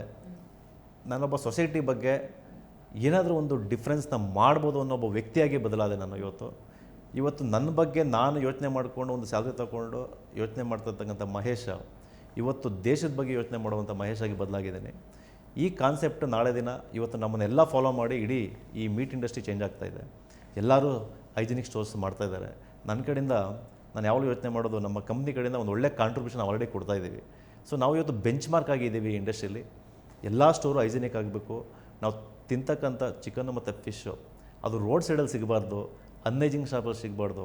ಒಂದು ಹೈಜಿನಿಕ್ ಶಾಪು ವೆಲ್ ಎಕ್ವಿಪ್ಡ್ ಶಾಪಲ್ಲಿ ಸಿಗಬೇಕು. ಯಾಕಂದರೆ ಇದು ಫುಡ್. ಸೊ ವೆಜ್ ಆಗಲಿ ನಾನ್ ವೆಜ್ ಆಗಲಿ ಇವತ್ತು ನಮ್ಮ ಇಂಡಿಯಾದಲ್ಲಿ ಆಲ್ಮೋಸ್ಟ್ 80% + ನಾನ್ ವೆಜಿಟೇರಿಯನ್ಸ್ ಇದ್ದಾರೆ. ಇವನು ಕರ್ನಾಟಕದಲ್ಲಿ 78% ಇದ್ದಾರೆ. ಸೊ ನಮ್ಮ ಪಕ್ಕದ ಆಂಧ್ರದಲ್ಲಿ ಕೇರಳದಲ್ಲಿ ಆಲ್ಮೋಸ್ಟ್ 90% + ನಾನ್ ವೆಜಿಟೇರಿಯನ್ಸ್ ಇದ್ದಾರೆ. ಸೊ ಈ ಫುಡ್ ಬಂದು ಒಂದು ಹೈಜಿನಿಕ್ ಶಾಪಲ್ಲಿ ಸಿಗಬೇಕು ಅನ್ನೋ ಕಾನ್ಸೆಪ್ಟನ್ನು ನಾವು ಅವತ್ತು ಸ್ಟಾರ್ಟ್ ಮಾಡಿದ್ದಕ್ಕೆ ಇವತ್ತು ನಾವೇ ಬೆಂಚ್ ಮಾರ್ಕ್ ಆಗಿದ್ದೀವಿ. ಇವತ್ತು ಯಾರೇ ಬಂದರೂ ಕೂಡ ನಮ್ಮನ್ನು ನೋಡ್ಕೊಂಡು ಮಾಡ್ತಾ ಇದ್ದಾರೆ. ಹೊರಗಿನ ಜನ ಬಿಸ್ನೆಸ್ ಮನ್ಗಳನ್ನು ನೋಡೋ ರೀತಿ ಹೆಂಗೆ ಅಂದರೆ ಅವ್ರಿಗೇನು ಬಿಡಪ್ಪ, ಕೋಟ್ಯಾಂತರ ರೂಪಾಯಿ ಅರ್ನಿಂಗ್ ಇರುತ್ತೆ, 100 ಜನಕ್ಕೆ ಕೆಲಸ ಕೊಡ್ತಾರೆ, ತುಂಬ ಬಿಂದಾಸ್ ಲೈಫ್ ಅಂತ. ನಿಜವಾಗಿಯೂ ಈ ಬಿಸ್ನೆಸ್ ಮನ್ಗಳ ಲೈಫ್ ಅಷ್ಟೊಂದು ಬಿಂದಾಸ್ ಆಗಿರುತ್ತಾ, ಅಥವಾ 24/7 ನಿಮ್ಮ ತಲೆಯಲ್ಲಿ ಓಕೆ ಇದಾದರೆ ಹೆಂಗೆ, ಇದು ಕಡಿಮೆ ಆಯ್ತಾ, ಇದನ್ನು ಹೆಂಗೆ ಗೇನ್ ಮಾಡೋದು, ಇದು ಓಡ್ತಾ ಇರುತ್ತಾ? ರೆಸ್ಟ್ಲೆಸ್ ಲೈಫಾ ಬಿಸ್ನೆಸ್ ಮನ್ನಿಂದು? ರೆಸ್ಟ್ಲೆಸ್ ಲೈಫ್ ಅಂತೇಳಿ ಹೇಳಿಕ್ಕೆ ಬರಲ್ಲ. ಸೊ ಬಿಸ್ನೆಸ್ ಮ್ಯಾನ್ಗೆ ಬಿಸ್ನೆಸ್ ಮ್ಯಾನ್ ಯಾವತ್ತೊಬ್ಬ ಲೀಡರ್ ಆಗಿರ್ತಾನೆ ಯಾವಾಗಲೂ ಅಷ್ಟೇ. ಅವನೊಬ್ಬ ಆರ್ಡಿನರಿ ಮ್ಯಾನ್ ಆಗಿ ದೊಡ್ಡ ಬಿಸ್ನೆಸ್ನ ಕಟ್ಟಕ್ಕೆ ಸಾಧ್ಯನೇ ಇಲ್ಲ. ಅವನೊಬ್ಬ ಬಿಸ್ನೆಸ್ ಮ್ಯಾನ್ ಯಾವಾಗಲೂ ಎಕ್ಸ್ಟ್ರಾಡಿನರಿ ಪರ್ಸನ್ ಆಗಿರ್ತಾನೆ. ಸೊ ಆ ಎಕ್ಸ್ಟ್ರಾಡಿನರಿ ಪರ್ಸನ್ನು ಬಿಂದಾಸಾಗಿ ಆರಾಮಾಗಿ ಟೈಮ್ ವೇಸ್ಟ್ ಮಾಡ್ಕೊಂಡಿರೋಕ್ಕೆ ಸಾಧ್ಯನೇ ಇಲ್ಲ. ಒಬ್ಬ ಬಿಸ್ನೆಸ್ ಮ್ಯಾನ್ ಆಗೋಕ್ಕೆ ಏನು ಬೇಕು? ನನ್ನ ಹತ್ರ ಈಗ 1.5-2 ಕೋಟಿ ದುಡ್ಡಿದೆ, ನಾನು ಯಾವುದಕ್ಕಾದ್ರೂ ಇನ್ವೆಸ್ಟ್ ಮಾಡ್ತೀನಿ, ತಿಂಗಳು ನನಗೆ ಲಾಭ ಬಂದರೆ ಸಾಕು, ಆಗುತ್ತಾ? ಒಬ್ಬ ಬಿಸ್ನೆಸ್ ಮ್ಯಾನ್ಗೆ ಅವನು ಇನ್ವೆಸ್ಟ್ ಮಾಡಿದ ಮೇಲೆ ಅವನು ಅದನ್ನು ಹೆಂಗೆ ಡೆವಲಪ್ ಮಾಡ್ತಾನೆ, ಸೊ ಅದರಿಂದ ಒಂದು ಪರ್ಪಸ್ ಏನು. ಸೊ ನಾವೇನಾದ್ರೂ ಇಲ್ಲಿ ನಾವು ಒಂದು ಬಿಸ್ನೆಸ್ ಮಾಡಬೇಕಾದ್ರೆ ಅದು ಉದ್ದೇಶ ಭಾಳ ಮುಖ್ಯ ಆಗುತ್ತೆ. ಸೊ ಆ ಉದ್ದೇಶ, ಮೊದಲನೇ ಉದ್ದೇಶ ಏನಾಗಿರ್ಬೇಕಂತಂದರೆ ನಾವು ನಿಜವಾಗ್ಲೂ ಜನಗಳಿಗೆ ಸೇವೆ ಮಾಡೋ ಉದ್ದೇಶ ಆಗಿರಬೇಕು. ಸೊ ನಾನು ದುಡ್ಡನ್ನು ಕೂಡ ನಾನು ಇನ್ವೆಸ್ಟ್ ಮಾಡಿ ಸೊ ನನ್ನ ಪ್ರಾಡಕ್ಟ್ ಮತ್ತು ನನ್ನ ಸರ್ವಿಸಸ್ಸಿಂದ ನನ್ನ ಜನಗಳಿಗೆ ನಾನು ಸೇವೆ ಮಾಡ್ತೀನಿ. ಈ ಪ್ರಾಡಕ್ಟು ಈ ಸರ್ವಿಸಸ್ಸು ಇವತ್ತು ಈ ಜನಗಳಿಗೆ ಅನುಕೂಲ ಆಗುತ್ತೆ. ಆ ಅನುಕೂಲ ಆಗೋದ್ರಿಂದ ನನಗೇನಾದ್ರು ದುಡ್ಡು ಸಿಗುತ್ತೆ. ಸೊ ಆ ದುಡ್ಡು ನಮ್ಮ ಲಾಭವಾಗಿ ಕನ್ವರ್ಟ್ ಆಗುತ್ತೆ. ಕಳ್ಳಾಟಗಳು ಜಾಸ್ತಿ ದಿನ ನಡೆಯಲ್ಲ. ಅದು ಫುಡ್ ಮಾರ್ಕೆಟ್ ಆಗಿರ್ಬೋದು ಮತ್ತೊಂದಾಗಿರ್ಬೋದು. ನಮ್ಮ ಉದ್ದೇಶ ಸ್ಟ್ರೈಟ್ ಆ್ಯಂಡ್ ಕ್ಲಿಯರ್ ಆಗಿದ್ರೆ ಆ್ಯಂಡ್ ಜನಕ್ಕೆ ಒಳ್ಳೇದಾಗಿದ್ರೆ ಅವರೇ ಕರ್ಕೊಂಡು ಹೋಗ್ತಾರೆ. ಅವ್ರಿಗೆ ರೀಚ್ ಆಗೋ ತನಕ ಸ್ವಲ್ಪ ಕಷ್ಟ ಆಗ್ಬೋದು ನಮಗಷ್ಟೇ. ಇವತ್ತೇನಾಗುತ್ತೆ, ಪ್ರತಿಯೊಬ್ಬರಿಗೂ ಇವೊಂದು ನಮ್ಮಲ್ಲಿ ಯಾರೇ ಒಂದು ಇವತ್ತು ನಮ್ಮ ಟೀಮ್ ವರ್ಕ್ ಮಾಡ್ಬೋದು, ಇಲ್ಲ ನಮ್ಮ ಕಸ್ಟಮರ್ಸ್ ಇರ್ಬೋದು, ನಮ್ಮ ವೆಂಡರ್ಸ್ ಇರ್ಬೋದು. ಸೊ ಇವು ಪ್ರತಿಯೊಂದು ಏನಾಗುತ್ತೆ, ಇದ್ರ ಪರ್ಪಸ್ ಏನು, ಈ ಕಂಪ್ನಿ ವಿಷನ್ ಏನು. ಸೊ ಮೈ ಚಿಕನ್ ಮೂರು ಇವತ್ತು ನಿಜವಾಗ್ಲೂ ಮಾರ್ಕೆಟಲ್ಲಿ ಏನು ಡಿಫ್ರೆನ್ಸ್ನ ಮಾಡ್ತಾಯಿದೆ ಇವತ್ತು. ಸೊ ಒಂದು ಚಿಕನ್ನು ಮತ್ತು ಫಿಶ್ ಪ್ರಾಡಕ್ಟ್ನ ಇಟ್ಕೊಂಡು ಸೊ ಇಡೀ ಬೆಂಗಳೂರಲ್ಲಿ ನಾವು ನಂಬರ್ 1 ಆಗಿದ್ದೀವಿ ಅಂತ ಹೇಳಿದ್ರೆ, ಸೊ ಬಿಕಾಸ್ ಆಫ್ ನಮ್ಮ ಪರ್ಪಸ್ ಏನಿದೆ ಅದು ವೆರಿ ವೆರಿ ಇಂಪಾರ್ಟೆಂಟ್. ನಾವು ಕಸ್ಟಮರ್ಗೆ ಬೆಸ್ಟ್ ಪ್ರಾಡಕ್ಟ್ನ ಕೊಡಲೇಬೇಕು, ಅವ್ರಿಗೆ ಒಳ್ಳೆ ಕ್ವಾಲಿಟಿ ಕೊಡಬೇಕು. ಸೊ ಅವ್ರು ಏನು ಆಲ್ರೆಡಿ ಪ್ರಾಬ್ಲಮ್ನ ಅವ್ರು ಫೇಸ್ ಮಾಡ್ತಾಯಿದ್ರು ಮಾರ್ಕೆಟಲ್ಲಿ, ಒಂದು ಅನ್ಹೈಜಿನ್ ಪ್ರಾಬ್ಲಮ್ ಇತ್ತು, ಅವ್ರು ಒಳ್ಳೆ ಶಾಪಿಗೆ ಹೋಗ್ಬಿಟ್ಟು ಮೀಟ್ ಆ್ಯಂಡ್ ಸೀ ಫುಡ್ ತೊಗೊಳಕ್ಕೆ ಒಳ್ಳೆ ಶಾಪ್ಗಳೇ ಇರಲಿಲ್ಲ. ಸೊ ಆ ಪ್ರಾಬ್ಲಮ್ ನಾವು ಸಾಲ್ವ್ ಮಾಡಿದ್ವಿ. ಮತ್ತು ಒಳ್ಳೆ ನೀಟಾಗಿ ಅವ್ರಿಗೆ ಕಟಿಂಗ್ ಮತ್ತು ಪ್ಯಾಕ್ ಮಾಡಿ ಕೊಡುವಂಥವ್ರು ಆಗಬೇಕಿತ್ತು, ಅದನ್ನು ನಾವು ಸಾಲ್ವ್ ಮಾಡಿದ್ವಿ. ಸೊ ಒಂದು ಔಟ್ಲೆಟಲ್ಲಿ ಏನೋ ಒಂಥರ ಕೆಟ್ಟದಾಗ ಸ್ಮೆಲ್ ಇಲ್ಲದೆ ಭಾಳ ಹೈಜಿನಿಕ್ ಆಗಿರೋ ಒಂದು ಶಾಪ್ ಬೇಕಿತ್ತು, ಅದನ್ನು ನಾವು ಪ್ರಾಬ್ಲಮ್ ಸಾಲ್ವ್ ಮಾಡಿದ್ವಿ. ಇವತ್ತು ಏನಾಗಿದೆ, ಇಷ್ಟು ಪ್ರಾಬ್ಲಮ್ನ ಸಾಲ್ವ್ ಮಾಡ್ತಕ್ಕಂಥ ಒಂದು ಕಂಪ್ನಿ ಅಂತಂದರೆ ಮೈ ಚಿಕನ್ ಮೂರು ಇವತ್ತು ಮಾರ್ಕೆಟಲ್ಲಿ. ಸೊ ಇದರಿಂದ ಕಸ್ಟಮರ್ಗೆ ಭಾಳನೇ ಬೆನಿಫಿಟ್ ಇದೆ, ತುಂಬ ಟ್ರಾನ್ಸ್ಪರೆನ್ಸಿ ಇದೆ. ನಮ್ಮಲ್ಲಿ ಬಿಲ್ಲಿಂಗ್ ಆಗ್ಬೋದು, ಪೇಮೆಂಟ್ ಆಗ್ಬೋದು, ಪ್ರಾಡಕ್ಟ್ ಆಗ್ಬೋದು, ಸರ್ವಿಸಸ್ ಆಗ್ಬೋದು, ಎಂಪ್ಲಾಯ್ಸ್ ಆಗ್ಬೋದು. It is really amazing. ಕಸ್ಟಮರ್ಗೆ ಭಾಳನೇ ಉಪಯೋಗ ಇದೆ. ಈಗ ಮಹೇಶ್ ಅವ್ರನ್ನ ಈ ಸೀಟಲ್ಲಿ ನಾವು ನೋಡ್ತಾ ಇದ್ದೀವಿ ಒಬ್ಬ ಲೀಡರ್ ಆಗಿ ಅಂತ ಅಂದರೆ, ನಿಮ್ಮ ಇಷ್ಟು ವರ್ಷಗಳ ಜರ್ನಿ ಹೀಗೆ ಪೀಕಲ್ಲೇ ಇರಲ್ಲ, ಅಪ್ ಆ್ಯಂಡ್ ಡೌನ್ಸ್ ಇರುತ್ತೆ. ಕೆಲವೊಂದು ಸಲ ಮಾರ್ಕೆಟಿಂಗಲ್ಲಿ ಏನಾದರೂ ಪ್ರಾಬ್ಲಮ್ ಆದರೆ, ಅಥವಾ ನಿಮ್ಮ ಹತ್ರ ಇರೋ ಕೆಲಸಗಾರ ಏನಾದರೂ ಪ್ರಾಬ್ಲಮ್ ಮಾಡಿಕೊಂಡ್ರೆ, ಅದನ್ನೆಲ್ಲ ಹೆಂಗೆ ಸಾಲ್ವ್ ಮಾಡ್ಕೊಳ್ತಾ ಇದ್ರಿ? ಯಾರೇ ಹೊಸ್ದಾಗಿ ಬಿಸ್ನೆಸ್ ಮಾಡಬೇಕು ಅಂತ ಇದ್ದರೆ, ನಮ್ಮಲ್ಲಿ ಏನಾಗುತ್ತೆ, ನಮ್ಮ ಆಲೋಚನೆ ತಕ್ಕನಾಗೆ ನಮ್ಮ ಮೂಡು ಮತ್ತು ನಮ್ಮ ಎನರ್ಜಿ ಬದಲಾಗೋ ಚಾನ್ಸಸ್ ಜಾಸ್ತಿ ಇರುತ್ತೆ ಯಾವಾಗಲೂ. ಸಮ್ಟೈಮ್ಸ್ ಏನಾಗುತ್ತೆ, ನಮ್ಮ ಆಲೋಚನೆ ನಮಗೆ ಡೌನ್ ಆದರೆ, ಇಲ್ಲ ನಮಗೇನಾದ್ರು ಮನಸ್ಸಲ್ಲಿ ಏನಾದ್ರು ಬೇರೆ ಥರ ಯೋಚನೆ ಬಂದಾಗ ನಾವು ಆಟೋಮೆಟಿಕ್ಕಾಗಿ ನಾವು ಬದಲಾಗೋ ಚಾನ್ಸ್ ಜಾಸ್ತಿ ಇರುತ್ತೆ. ಆದರೆ ನೀವೇನು ಉದ್ದೇಶ ಇಟ್ಕೊಂಡು ನೀವು ಬಿಸ್ನೆಸ್ ಸ್ಟಾರ್ಟ್ ಮಾಡಿದ್ದೀರಿ, ನೀವು ಲಾಸ್ಟ್ ಒಂದು ಪೀಕಲ್ಲಿ ಏನು ನೋಡ್ತೀರಿ, ನೀವು ಅದನ್ನು ನೋಡುತ್ತಾ ಇದ್ದರೆ ನಿಮ್ಗೆ ಯಾವಾಗಲೂ ಒಂದು ಇನ್ಸ್ಪಿರೇಷನ್ ಆಗುತ್ತೆ. ಯಾಕಂದರೆ ನಿಮ್ಮ ಉದ್ದೇಶ ಬಂದು ಆ ಪೀಕನ್ನು ರೀಚ್ ಆಗೋದೇ ಇರುತ್ತೆ ಹೊರತು, ಇವತ್ತು ದಿನ ಬೆಳಗ್ಗೆ ಎದ್ದು ನಿಮ್ಮ ಯಾವುದೋ ಒಂದು ನಿಮ್ಮ ಥಾಟ್ಸ್ ಬಂತು, ಇಲ್ಲ ನಿಮ್ಮ ಫೀಲಿಂಗ್ ಇವು ಚೆನ್ನಾಗಿಲ್ಲ, ಅದು ನಿಮ್ಮ ಗೋಲ್ ಅಲ್ವೇ ಅಲ್ಲ. ಸೊ ನಿಮ್ಮ ಎಂಡ್ ಗೋಲ್ ಏನಿದೆ ನೀವು ನೋಡ್ತಾ ಇದ್ದರೆ, ಸೊ ಅದು ನಿಮಗೆ ಇನ್ಸ್ಪಿರೇಷನ್ ಆಗಿರುತ್ತೆ. ಆಮೇಲೆ ಪ್ರತಿಯೊಬ್ಬರಿಗೂ ಎಲ್ಲನೂ ಆರಾಮಾಗಿ ಕ್ಲಿಯರ್ ಆಗಿರಲ್ಲ ಯಾವಾಗಲೂ ಅಷ್ಟೇ. ಸೊ ಒಂದು ರಿಲೇಷನ್ಶಿಪ್ಪಲ್ಲಿ ಕೆಲವೊಂದು ತುಂಬ ಮಿಸ್ ಇರುತ್ತೆ, ಇವನು ಒಂದು ಸಮ್ಟೈಮ್ಸ್ ಎಂಪ್ಲಾಯೀಸ್ ಜೊತೆ ತುಂಬ ಇಶ್ಯೂಸ್ ಇರುತ್ತೆ. ಸೊ ನೀವು ಅದರಿಂದ ಹೋದಾಗ ನಾವು ನಿಜವಾಗ್ಲೂ ನಮ್ಮ ಎನರ್ಜಿನ ನಾವು ಮೇಂಟೈನ್ ಮಾಡೋಕ್ಕಾಗಲ್ಲ. ಸೊ ನಮ್ಮ ಎನರ್ಜಿ ಏನಪ್ಪ ಅಂತಂದರೆ, ಸೊ ನಮ್ಮ ಬಿಸ್ನೆಸ್ ಇಂಟೆನ್ಷನ್, ಸೊ ಏನಿರುತ್ತೆ, ನಮ್ಮ ಒರಿಜಿನಲ್ ಇಂಟೆಂಟ್ ಏನಿರುತ್ತೆ, ನಮ್ಮ ಪರ್ಪಸ್ ಏನಿರುತ್ತೆ, ಅದೇ ನಮ್ಮ ಎನರ್ಜಿ ಆಗಬೇಕು. ಓಕೆ, ನೀವು ಲೀಡರ್ ಅಂದಾಗ ನನಗೆ ಓದಿದ್ದೊಂದು ಕೋಟ್ ನೆನಪಾಯಿತು. ಚೇರ್ ಮೇಲೆ ಕುತ್ಕೊಂಡು ಒಬ್ಬ ಲೀಡರ್ ಚೇರ್ ಮೇಲೆ ಕುತ್ಕೊಳ್ಳೋನಲ್ಲ, ಕೆಳಗಿಳಿದು ಕೆಲಸ ಮಾಡೋನು ಲೀಡರ್ ಆಗ್ತಾನೆ ಅಂತ. ಓಕೆ, ನನಗೆ ಈಗಿನ ಸೋಷಿಯಲ್ ಮೀಡಿಯಾದಲ್ಲಿ ತುಂಬ ಜನ ಯೂತ್ಸ್ ಇನ್ಸ್ಪೈರ್ ಆಗಬೇಕು ಅಂದರೆ ಹೆಂಗಂದರೆ, ಕಣ್ಮುಚ್ಚು ಮುಗಿಯೋದ್ರೊಳಗೆ ಅಥವಾ ಕಣ್ಮುಚ್ಚು ಬಿಡೋದ್ರೊಳಗೆ ಎಲ್ಲ ಆಗಬೇಕು ಅಂದ್ಕೊಳ್ತಾರೆ. ಸೊ ತಾಳ್ಮೆ ಅನ್ನೋದು ಎಷ್ಟು ಇಂಪಾರ್ಟೆಂಟ್. ಅದ್ರ ಜೊತೆಗೆ ಇನ್ನೊಂದು ಪ್ರಶ್ನೆ ಕೊನೆಯದಾಗಿ ಮಹೇಶ್ ಅವ್ರಿಗೆ, ನಿಮ್ಮ ದಿನಚರಿ ಹೇಗಿರುತ್ತೆ? 18 ವರ್ಷ ಆದಮೇಲೆ ನಿದ್ರೆ ಏನಾದರೂ ಜಾಸ್ತಿ ಮಾಡ್ತಾ ಇದ್ದೀರಾ, ಅಥವಾ 18 ವರ್ಷ ಅಲ್ಲ, ಅದು 20 ವರ್ಷ 25 ವರ್ಷ ಆದರೂ ಕೂಡ ದಿನ ಪ್ರತಿ ನಿದ್ದೆ ಕಡಿಮೆ ಆಗ್ತಾ ಇರುತ್ತಾ? ಹೆಂಗಿರಬೇಕು ನಮ್ಮ ಲೈಫ್ ಸ್ಟೈಲ್? ಇನ್ನು 18 ವರ್ಷದ ಜರ್ನಿಲಿ ನಿದ್ದೆ ಆ್ಯಕ್ಚುಲಿ ಕಮ್ಮಿ ಆಗಿದೆ. ಆದರೆ ಆ ಕಮ್ಮಿ ಆಗಿದ್ದ ಅವರ್ಸು ಈ ಕ್ವಾಲಿಟಿ ಆಫ್ ಸ್ಲೀಪಾಗಿ ಬದಲಾಗಿದೆ. ಸೊ ನಾವು ಎಷ್ಟು ಅವರ್ ನಿದ್ದೆ ಮಾಡ್ತೀವಿ ಅನ್ನೋದು ಮುಖ್ಯ ಅಲ್ಲ, ಎಷ್ಟು ಅವರ್ ನೆಮ್ಮದಿಯಾಗಿ ನಿದ್ದೆ ಮಾಡ್ತೀವಿ ಅನ್ನೋದು ಕ್ವಾಲಿಟಿ ಸ್ಲೀಪ್ ಅಂತಾರೆ ಅದನ್ನು. ಸೊ ಕ್ವಾಲಿಟಿ ಸ್ಲೀಪ್ ಎಷ್ಟು ಅವರ್ ಮಾಡ್ತೀವಿ ಅನ್ನೋದು ಮುಖ್ಯ ಆಗಿದೆ. ಮತ್ತು ನನ್ನ ದಿನಚರಿ ನೋಡೋಕ್ಕೆ ಹೋದರೆ, ನಮ್ಮ ಲೈಫನ್ನು ನಾನು ಎಷ್ಟು ಕ್ರಿಯೇಟ್ ಮಾಡಿದೆ ಅನ್ನೋದು ಮುಖ್ಯ. ಸೊ ಎಷ್ಟು ಡಿಫಾಲ್ಟ್ ಆಗಿ ನನ್ನ ಲೈಫ್ ಆಯಿತು ಅನ್ನೋದಕ್ಕಿಂತ, ನನ್ನ ಲೈಫನ್ನು ನಾನು ಯಾವ ರೀತಿ ಕ್ರಿಯೇಟ್ ಮಾಡಿಕೊಂಡೆ ಅನ್ನೋದು ಮುಖ್ಯ ಆಗುತ್ತೆ. ನಾನು ಒಂದು ಕನ್ಸಿಸ್ಟೆಂಟಾಗಿ ನಾನು ಏನಾದ್ರು ಒಂದು ಫಾಲೋ ಮಾಡ್ತೀನಿ ಅಂತಂದರೆ, ಡೈಲಿ ಜರ್ನಲ್ ಬರೀದನ್ನ ಫಾಲೋ ಮಾಡ್ತೀನಿ ನಾನು.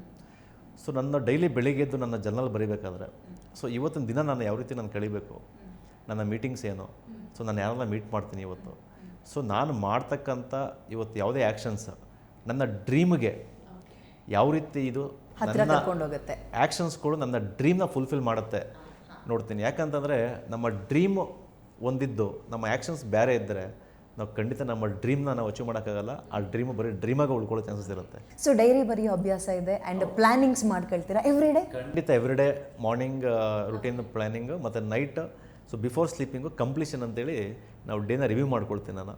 ಸೊ ಇವತ್ತು ಬೆಳಿಗ್ಗೆಯಿಂದ ನಾನು ಏನೇನು ಮಾಡಿದೆ ಇವತ್ತು, ಸೊ ನಾನು ಏನೇನು ಇವತ್ತು ಒಳ್ಳೆ ಕೆಲಸ ಮಾಡಿದೆ, ಸೊ ನನ್ನ ಅದು ಎಷ್ಟು ಇಂಪಾರ್ಟೆಂಟ್? ರಾತ್ರಿ ಮಲಗಬೇಕಾದ್ರೆ ಇಡೀ ದಿನ ಹೆಂಗಿತ್ತು ಅಂತ ಗ್ಲಾನ್ಸ್ ಮಾಡ್ಕೊಳ್ಳೋದು ಒಬ್ಬ ಬಿಸ್ನೆಸ್ ಮನ್ಗೆ ಎಷ್ಟು ಇಂಪಾರ್ಟೆಂಟ್? ಸಿ ಆ್ಯಕ್ಚುಲಿ ಅದು ವೆರಿ ವೆರಿ ಇಂಪಾರ್ಟೆಂಟ್. ಸೊ ಏನಾಗುತ್ತೆ ಸಮ್ಟೈಮ್ಸ್ ನಮ್ಮ ಡೈಲಿನ ಆ ಡೇನ ಕಂಪ್ಲೀಷನ್ ಅಂತ ಕರಿತೀವಿ ನಾವು. ಸೊ ನೀವು ಕಂಪ್ಲೀಟ್ ಮಾಡಿದಾಗಲೇ ನಿಮಗೆ ಗೊತ್ತಾಗುತ್ತೆ ದ ಡೇ ಇಸ್ ಕಂಪ್ಲೀಟೆಡ್ ಅಂತೇಳಿ. ಸೊ ನಿಮಗೆ ಡೈಲಿ ನೀವು ಆ ಕಂಪ್ಲೀಷನ್ ರಿವ್ಯೂ ಮಾಡ್ಕೊಳ್ಳುವಾಗ ಸೊ ನೀವೇನಾದರೂ ನಿಮ್ಮ ಲೈಫಲ್ಲಿ ಏನಾದರೂ ನೀವು ಕೆಲವೊಂದು ಮಿಸ್ಟೇಕ್ ಮಾಡಿದರೆ ಅದನ್ನು ನೀವು ಕರೆಕ್ಷನ್ ಮಾಡ್ಕೋಬೋದು next day. Okay, so I spend my day something like this. ಒಬ್ಬ ಲೀಡರ್ ಆದವನು ತುಂಬ ಅಟ್ರಾಕ್ಟಿವ್ ಆಗಿ ಕಾಣಬೇಕು ಅಂದರೆ ಆ್ಯಂಡ್ ಅವರ ಲೈಫ್ ಸ್ಟೈಲ್ ಕೂಡ ತುಂಬ ಅಟ್ರಾಕ್ಟಿವ್ ಆಗಿರಬೇಕು ಅಂತ ನಾನು ಕೇಳ್ಪಟ್ಟಿದ್ದೀನಿ. ನಾನು ಹೇಳೋದೊಂದು ಮಾಡೋದು ಇನ್ನೊಂದು ಅಂದರೆ ಡೆಫಿನೆಟ್ಲಿ ಅದು ತಾಳಮೇಳ ಇರಲ್ಲ, ಸರಿಯಾಗಿ ವರ್ಕೌಟ್ ಆಗಲ್ಲ. ನಿಮ್ಮ ನಿದ್ರೆ ಹೇಗಿರುತ್ತೆ, ನಿಮ್ಮ ಡೇ ರೊಟೀನ್ ಕೇಳಿದೆ, ನೀವು ಫುಡ್ ಇಂಡಸ್ಟ್ರಿಲೇ ಇರೋದ್ರಿಂದ ಕೇಳ್ತಾ ಇದ್ದೀನಿ, ಹೇಗಿರುತ್ತೆ ನಿಮ್ಮ ಮೀಲ್ ಪ್ಲೇಟ್, ಎಷ್ಟು ಕಲರ್ಫುಲ್ ಆಗಿರುತ್ತೆ? ಡಯಟ್ ಅನ್ನೋದು ಎಷ್ಟು ಇಂಪಾರ್ಟೆಂಟ್ ಒಬ್ಬ ಬಿಸ್ನೆಸ್ ಮನ್ಗೆ, ಆ ಡಯಟ್ ಅನ್ನೋದು ಅವನ ಕೆಲಸಕ್ಕೆ ಎಷ್ಟು ಸಪೋರ್ಟ್ ಮಾಡುತ್ತೆ? ಖಂಡಿತ ಈ ಒಂದು ಬಿಸ್ನೆಸ್ ಮ್ಯಾನ್ ಆಗಲಿ ಲೀಡರ್ ಆಗಲಿ ಎಲ್ಲರಿಗೂ ಕೂಡ ಆ ಒಂದು ಡಯಟ್ ಡಯಟ್ ಅನ್ನೋದಕ್ಕಿಂತ ಆ ಒಂದು food habit very very important. So ಏನಾಗುತ್ತೆ, how you do anything you do everything ಅಂತ ಒಂದು ಗಾದೆ ಇದೆ. ಸೊ ನೀವೇನನ್ನ ಯಾವ ರೀತಿ ಮಾಡ್ತೀರೋ ಅದೇ ಥರ ಎಲ್ಲರೂ ನೀವು ಮಾಡ್ತೀರಾ ಅಂತೇಳಿ. ಸೊ ನಿಮ್ಮ ಊಟನೇ ನೀವು ಒಂದು ಆನ್ ಟೈಮ್ಗೆ ಮತ್ತು ಏನು ತಿನ್ನಬೇಕು ಏನು ತಿನ್ನಬಾರ್ದು ಅಂತ ನಿಮಗೆ ಗೊತ್ತಿಲ್ಲ ಅಂತಂದರೆ, ಸೊ ನಿಮ್ಮ ದೇಹಕ್ಕೆ ಎಷ್ಟು ಪ್ರೋಟೀನ್ ಬೇಕು, ಎಷ್ಟು ವಿಟಮಿನ್ ಬೇಕು, ಸೊ ಎಷ್ಟು ನಿಮಗೆ ನ್ಯೂಟ್ರಿಯೆಂಟ್ಸ್ ಬೇಕು ಅನ್ನೋದು ನಿಮ್ಗೆ ಗೊತ್ತಿಲ್ಲ ಅಂತಂದರೆ, so that is like it's A default life. So ನಿಮ್ಮನ್ನು ನೀವು ಮ್ಯಾನೇಜ್ ಮಾಡೋದು ಕಲ್ತ್ರೆ ಸೊ ನಿಮ್ಮನ್ನು ನಿಮ್ಮ ಟೈಮ್ ಜೊತೆ ಮ್ಯಾನೇಜ್ ಮಾಡ್ಬೋದು. ಈಗ ನೀವು ಎಷ್ಟೋ ಕಡೆ ಕೇಳಿರ್ಬೋದು, ನಮಗೆ ಟೈಮೇ ಇಲ್ಲ ಅಂತ ಹೇಳ್ತಾರೆ. ಸೊ ಎಲ್ಲರಿಗೂ 24 ಗಂಟೆನೇ. ಈ ಒಂದು ರಿಚೆಸ್ಟ್ ಪರ್ಸನ್ ಕೂಡ 24 hours, even for the every one for ಏನು ಹಣ ಕೊಟ್ಟು ಕೊಂಡ್ಕೊಳ್ಳೋಕ್ಕಾಗಲ್ಲ ಅಂದರೆ ಒಂದು ಆರೋಗ್ಯ, ಇನ್ನೊಂದು ಟೈಮ್. ಹೌದು. ಸೊ ಇಲ್ಲಿ ನಾವೇನು ಹೇಳ್ತೀವಿ ಯಾವಾಗಲೂ ಟೈಮ್ನ ಮ್ಯಾನೇಜ್ಮೆಂಟ್ ಅನ್ನೋದು ಎಲ್ಲೂ ಇಲ್ಲ. ಸೊ ಟೈಮ್ ಜೊತೆ ನಮ್ಮನ್ನು ನಾವು ಹೇಗೆ ಮ್ಯಾನೇಜ್ ಮಾಡ್ತೀವಿ ಅನ್ನೋದು ವೆರಿ ವೆರಿ ಇಂಪಾರ್ಟೆಂಟ್. ಸೊ ಎಲ್ಲರಿಗೂ 24 hours ಇದೆ. ನಮ್ಮನ್ನು ನಾವು ಹೇಗೆ ಮ್ಯಾನೇಜ್ ಮಾಡ್ತೀವಿ ಅನ್ನೋದು ಬರುವಾಗ ನಮಗೋಸ್ಕರ ನಾವು ಎಷ್ಟು ಟೈಮ್ ಕೊಡ್ತೀವಿ, ಮತ್ತು ನಮ್ಮ ಡ್ರೀಮ್ನ ಅಚೀವ್ ಮಾಡೋಕ್ಕೋಸ್ಕರ ಎಷ್ಟು ಟೈಮ್ ಕೊಡ್ತೀವಿ, ಮತ್ತು ನಾವು ಇನ್ನೊಂದು ಒಂದು ಕಾಂಟ್ರಿಬ್ಯೂಷನ್ ಈ ಸೊಸೈಟಿಗೆ ಒಂದು ಕಾಂಟ್ರಿಬ್ಯೂಷನ್ ಮಾಡೋದಕ್ಕೆ ಎಷ್ಟು ಟೈಮ್ ಕೊಡ್ತೀವಿ, ಅದು ಭಾಳ ಮುಖ್ಯ ಆಗುತ್ತೆ. ಸೊ ಏನಾಗುತ್ತೆ, ನಮ್ಮ ಲೈಫ್ ಪರ್ಪಸ್ ಬಂದು ಯಾವುದೇ ಒಬ್ಬ ಲೀಡರ್ ಆಗಲಿ, ಯಾರೋ ಒಬ್ಬ ಕಾಮನ್ ಮ್ಯಾನ್ ಆಗಲಿ, ಒಂದು ಸಿಂಪಲ್ ಇಲ್ಲ ಆರ್ಡಿನರಿ ಜೀವನ ಮಾಡ್ಕೊಂಡು ಹೋಗೋದು ಅಷ್ಟೇ ಜೀವನ ಇರಲ್ಲ. ಸೊ ನಮಗೆ ಒಂದು ಸೊಸೈಟಿಗೆ ನಾವು ಒಂದು ಕಾಂಟ್ರಿಬ್ಯೂಷನ್ ಮಾಡಬೇಕಾಗತ್ತೆ. ಅದಕ್ಕೆ ನಾವು ಎಷ್ಟು ಟೈಮ್ ಕೊಡ್ತೀವಿ ವೆರಿ ವೆರಿ ಇಂಪಾರ್ಟೆಂಟ್. ಮತ್ತು ನಮಗೆ ನಾವು ಎಷ್ಟು ಟೈಮ್ ಕೊಡ್ತೀವಿ ವೆರಿ ವೆರಿ ಇಂಪಾರ್ಟೆಂಟ್. ಮತ್ತು ನಮ್ಮ ಡ್ರೀಮ್ ಆಗ್ಬೋದು, ನಮ್ಮ ಒಂದು ಕಂಪ್ನಿ ಏನು ಅಚೀವ್ಮೆಂಟ್ ಮಾಡಬೇಕಂತ ಹೇಳ್ತೀವಿ ಆ ಡ್ರೀಮ್ ಆಗ್ಬೋದು, ಮತ್ತು ನಮ್ಮ ಪರ್ಸ್ನಲ್ ಡ್ರೀಮ್ಗಳಾಗ್ಬೋದು. ಸೊ ಅದನ್ನೆಲ್ಲ ನಾವು ಫುಲ್ಫಿಲ್ ಮಾಡಲಿಕ್ಕೆ ಸೊ ನಮ್ಮ ಆ್ಯಕ್ಷನ್ಸ್ ಭಾಳ ಮುಖ್ಯ. ಬಡವನಾಗಿ ಹುಟ್ಟೋದು ತಪ್ಪಲ್ಲ, ಬಡವನಾಗಿ ಸಾಯೋದು ತಪ್ಪು ಅಂತ. ಬಡವನ ಅಂದರೆ ಕೇವಲ ಹಣದ ವಿಚಾರ ಮಾತ್ರ ಬರಲ್ಲ, ಆರೋಗ್ಯ ಹೇಗೆ ಕಾಪಾಡ್ಕೊಳ್ತೀವಿ, ಸಮಾಜಕ್ಕೆ ಏನು ಒಳ್ಳೆ ಕೆಲಸ ಕೊಟ್ವಿ ನಾವು ಬದುಕಿರೋ ತನಕ, ಇದೆಲ್ಲವೂ ಮ್ಯಾಟರ್ಸ್ ಆಗುತ್ತೆ. ಖಂಡಿತ ಇದೆಲ್ಲನೂ ಮ್ಯಾಟ್ರ್ ಆಗುತ್ತೆ. ಆದರೆ ಏನಕ್ಕೆ ಇವತ್ತು ಒಬ್ಬ ಮನುಷ್ಯ ಅವನು ಮ್ಯಾನೇಜ್ ಮಾಡ್ಕೊಳಕ್ಕಾಗಲ್ಲ. ಇವತ್ತು ಯಾವುದೇ ಕೆಲಸಕ್ಕೆ ಹೋದರೂ ಅವನು ಸಕ್ಸಸ್ನ ನೋಡೋಕ್ಕಾಗಲ್ಲ, ಇಲ್ಲ ಅವನು ಏನೇ ಬಿಸ್ನೆಸ್ ಮಾಡಿದ್ರು ನಾನು ಫೇಲ್ ಆಗ್ತಾನೆ, ಇಲ್ಲ ಒಂದು ಸಕ್ಸಸ್ ಮಾಡೋಕ್ಕಾಗಲ್ಲ ಅಂತಂದ್ರೆ ತಿಳ್ಕೊಳಕ್ಕೆ ಹೋದರೆ, ಆ್ಯಕ್ಚುಲಿ ನನ್ನ ಅನುಭವದಲ್ಲಿ ನಾನು ಹೇಳ್ಬೇಕಂತಂದರೆ I am the source for everything what is happening in my life. ನನ್ನ ಜೀವನದಲ್ಲಿ ನಾನು ಏನೇ ಇವತ್ತು ಆಗ್ತಾಯಿದ್ರು ಕೂಡ ಅದಕ್ಕೆ ನಾನೇ ಕಾರಣ. ಎಲ್ಲರೂ ಅಷ್ಟೇ, ನಿಮ್ಮ ಜೀವನದಲ್ಲಿ ನೀವು ಏನೇ ಆಗ್ತಾಯಿದ್ರು ಕೂಡ ಅದಕ್ಕೆ ನೀವೇ ಕಾರಣ ಆಗಿರ್ತೀರ. ಸೊ ನಾವು ಇನ್ನೊಬ್ಬರನ್ನ ಬ್ಲೇಮ್ ಮಾಡ್ಬೋದು, but we don't have any guarantee. Okay, ನಾವು ಬೇರೆಯವರಿಂದ ನಾವು ಹಿಂಗಾಯ್ತು ಅಂತೇಳಿ ಆ್ಯಕ್ಚುಲಾಗಿ ನೋಡೋಕೆ ಹೋದರೆ so we are the source. So ನಾವೇ ಮೂಲ. ಇವತ್ತು ನಮ್ಮ ಲೈಫಲ್ಲಿ ನಾವು ಏನೇ ಆಗಬೇಕಾಗಿದ್ರು, ಏನೇ ಆಗಿದ್ರು ಕೂಡ ಅದಕ್ಕೆ ನಾವೇ ಮೂಲ ಆಗಿರ್ತೀವಿ. ನಿಮ್ಮ ದಿನದ 24 ಗಂಟೆಯಲ್ಲಿ ಅರ್ಧ ಗಂಟೆ ನಮಗೆ ಕೊಟ್ಟಿದ್ದೀರಿ. ಆ್ಯಂಡ್ ಐ ನೋ ನೀವೆಷ್ಟು ಬ್ಯುಸಿಯಾಗಿದ್ದೀರಿ, ಎಷ್ಟು ಜನನ ಮಾತಾಡಿಸ್ಬೇಕು, ನಿಮ್ಮ ಕೆಲಸ ಎಷ್ಟೊಂದು ರಶ್ ಆಗಿದೆ ಅಂತ. ಬಟ್ ಈ ಟೈಮನ್ನು ಕೊಟ್ಟಿದ್ದಕ್ಕೆ, ಆ್ಯಂಡ್ ಒಬ್ಬ ಬಿಸ್ನೆಸ್ ಮ್ಯಾನ್ ಆಗೋಕ್ಕೆ ಈಗಲೂ ಸಮಯ ಮಿಂಚಿಲ್ಲ. ಆ್ಯಂಡ್ ಅವ್ರಿಗೆ ಇರಬೇಕಾಗಿರುವ ಕ್ವಾಂಟಿಟಿ ಆ್ಯಂಡ್ ಕ್ವಾಲಿಟಿಗಳೇನು, ಇದೆಲ್ಲದ್ರ ಬಗ್ಗೆ ತಿಳಿಸ್ಕೊಟ್ಟಿದ್ದೀರಿ. ಆ್ಯಂಡ್ ನನ್ನ ಜೊತೆಗೆ ನೀವು ಒಂದೆರಡು ಶಾಪ್ನ ನನಗೆ ಕರ್ಕೊಂಡು ಹೋದರೆ ಅನುಕೂಲ ಆಗುತ್ತೆ ನಮ್ಮ ವ್ಯೂವರ್ಸ್ಗೂ ನೋಡೋಕ್ಕೆ. And thank you so much sir, thank you. ಖುಷಿ ಆಯಿತು ನಿಮ್ಮನ್ನು ಮಾತಾಡಿಸಿದ್ದು. ಎಸ್ ವೀಕ್ಷಕರೇ, ಇವತ್ತಿನ ಗೇಮ್ ಚೇಂಜರ್ನಲ್ಲಿ ಡೆಫಿನೆಟ್ಲಿ ನಮ್ಮ ಲೈಫ್ನ ಗೇಮ್ನ ಹೇಗೆ ಚೇಂಜ್ ಮಾಡ್ಕೋಬೋದು, ಡೈವರ್ಟ್ ಮಾಡ್ಕೋಬೋದು ಅಂತ ಅತ್ಯಮೂಲ್ಯವಾದ ಸಮಯವನ್ನು ಕೊಟ್ಟು ಒಳ್ಳೊಳ್ಳೆ ವಿಚಾರಗಳನ್ನು ತಿಳಿಸ್ಕೊಟ್ಟಿದ್ದಾರೆ ಮಹೇಶ್ ಅವರು. ಈ ಕಾರ್ಯಕ್ರಮ ನಿಮ್ಗೆ ಇಷ್ಟ ಆಗಿರುತ್ತೆ ಅಂತ ತಿಳ್ಕೊಳ್ತಾ ಕಾರ್ಯಕ್ರಮ ಮುಗಿಸ್ತಾ ಇದ್ದೀನಿ. ನೋಡ್ತಾ ಇರಿ ಗ್ಯಾರಂಟಿ ನ್ಯೂಸ್. ಸುದ್ದಿ ಖಚಿತ, ನ್ಯಾಯ ನಿಶ್ಚಿತ. Thank you.